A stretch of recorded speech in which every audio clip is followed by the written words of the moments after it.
SIR আতঙ্কে আরো মৃত্যুর অভিযোগ। হুগলির ডানকুনিতে মৃত বৃদ্ধ। বিহারে বাড়ি হলেও 40 বছর ধরে বাংলার বাসিন্দা। হিয়ারিং নোটিশে ভয়ে হৃদরোগে মৃত্যুর দাবি প্রতিবেশীদের। এসআইআর এর কাজে গাফিলতির অভিযোগ। 7 AERO-কে সাসপেন্ডের নির্দেশ। মুখ্য সচিবকে চিঠি কমিশনের। আইনি লড়াইয়ে বারবার ধাক্কা। এবার কি আরো প্রশাসনিক চাপ তৈরির চেষ্টা?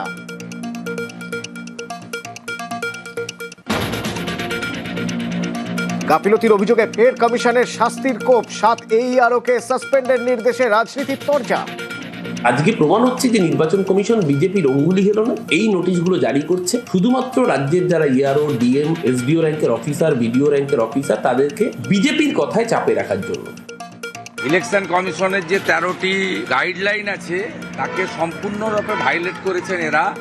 মূলত তৃণমূলের কথায়, ডিএম বা ডিইওদের চাপে আর নন্দিনী চক্রবর্তীর ইশারা। এসআইআরে বাংলার বাড়ির নথি গ্রাহ্য নয়, নেওয়া যাবে না প্রধানমন্ত্রী আবাস যোজনার নথিও। রাজ্যের মুখ্য নির্বাচনী আধিকারিককে চিঠি, নির্দেশ কমিশনের। এসআইআর নথি আপলোডে একাধিক গাফিলতির অভিযোগ। চূড়ান্ত তালিকা তৈরিতে সতর্ক সিইও দপ্তর। বিধানসভা ভিত্তিক ভোটার লিস্টে স্ক্রুটিনি জেলা শাসকের। পরে সিইও দপ্তরে সুপার চেকিং স্ক্রুটিনি। সন্তুষ্ট না হলে জেলা শাসককে তালিকা ফেরত।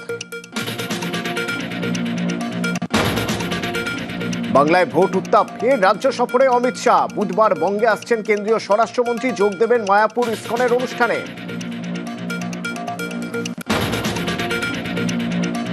যুবসাথী ক্যাম্পের দ্বিতীয় দিনেও ভিড়।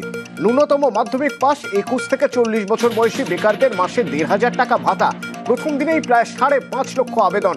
সবচেয়ে বেশি মুর্শিদাবাদে।